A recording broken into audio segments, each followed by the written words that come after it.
அக்கா, எனக்கு ஒரு டவுட்டு. சொல்லுங்க, என்ன டவுட்டு?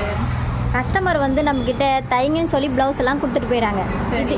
இது கிராஸ் கட்டிங்கா இல்லை ஸ்ட்ரைட் கட்டிங்கா, எப்படி கண்டுபிடிக்கிறது?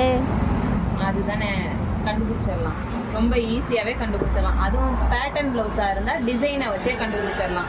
இப்போ இந்த ப்ளவுஸை ஃபோக்கஸ் பண்ணு. இதில் லைன் எல்லாம் பேக் சைடு ஸ்ட்ரைட்டாக இருக்கா, ஃப்ரண்ட்டு சைடு கிராஸில் வந்திருக்கு. அப்போ இது என்ன கட்டிங்? Cross cutting.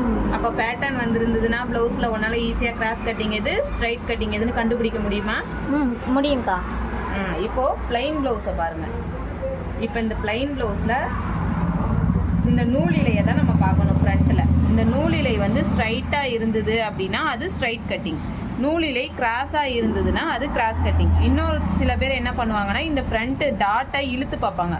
நல்ல ஃப்ளெக்சிபிளாக இழுக்க வந்ததுன்னா அது கிராஸ் கட்டிங். ஒரு லிமிட்டுக்கு மேலே இழுக்க முடியல அப்படின்னா அது ஸ்ட்ரைட் கட்டிங். இப்படி தான் கிராஸ் கட்டிங்கா ஸ்ட்ரைட் கட்டிங்கான்னு கண்டுபிடிக்கணும். ஓகேக்கா. இந்த வீடியோ உங்களுக்கு பிடிச்சிருந்ததுன்னா லைக் பண்ணுங்கள், கமெண்ட் பண்ணுங்கள், ஷேர் பண்ணுங்கள். தேங்க்யூ. பாய்.